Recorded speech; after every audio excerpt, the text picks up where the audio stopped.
আমাদের নজরুল কবির ভাই উনি অনেক দূর থেকে 4 ঘন্টার ড্রাইভ না আপনার, এটা একমাত্র সম্ভব হয় যদি ভালোবাসা থাকে।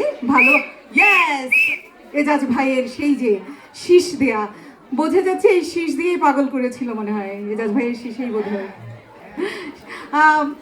আরজু ভাই, আপনি একটু ভালোবাসা এবং ফাগুনের শুভেচ্ছা জানান সবাইকে। সবাইকে ভালোবাসার শুভেচ্ছা, ভালোবাসার দিবসের শুভেচ্ছা। যে যেখানে থাকেন কিংবা আছেন,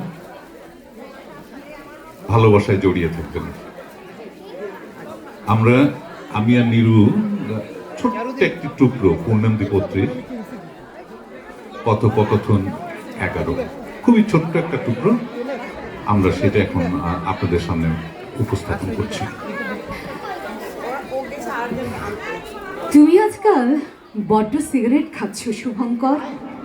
এক্ষুনি ছুঁড়ে ফেলে দিচ্ছি, কিন্তু তার বদলে বড্ড হ্যাংলা, যেন খাওনি কোনোদিন। খেয়েছি, কিন্তু আমার খিদের কাছে সেসব নস্যি।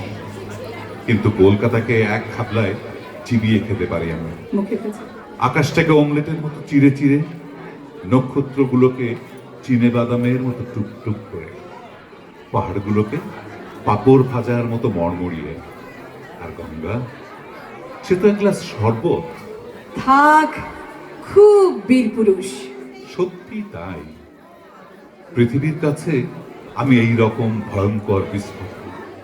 কেবল তোমার কাছে এলেই দুধের বালক, কেবল তোমার কাছে এলেই ফুটপাতের নুলো ভিখারি, 1 পয়সা 8 পয়সা কিংবা 1 টুকরো পাউরুটির বেশি আর কিছুই ছিনিয়ে নিতে পারি না।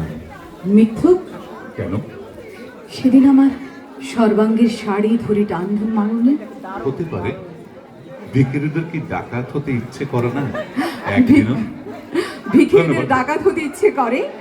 ভালোবাসা দিবসের জন্য কবিরা কিন্তু সব কবি লিখে গেছেন প্রেমের কবিতা, তো সেই প্রেম ছড়ায় আজকে সবার জন্য ভালোবাসা দিবসের আবারও শুভেচ্ছা। আমি নজরুল কবির ভাই, আমরা এবার কি শুনতে যাচ্ছি? আমরা এখানে দেখতে পাচ্ছি আমাদের আরো শিল্পীরা উপস্থিত হয়েছেন। ইতিমধ্যে অনেকেরই কয়েকটি অনুষ্ঠান আছে।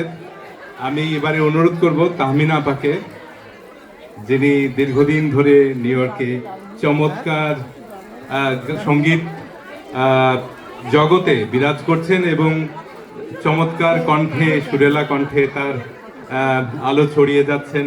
আজকেও আমরা তার এই সুন্দর পরিবেশনা আবারও শুনতে চাই।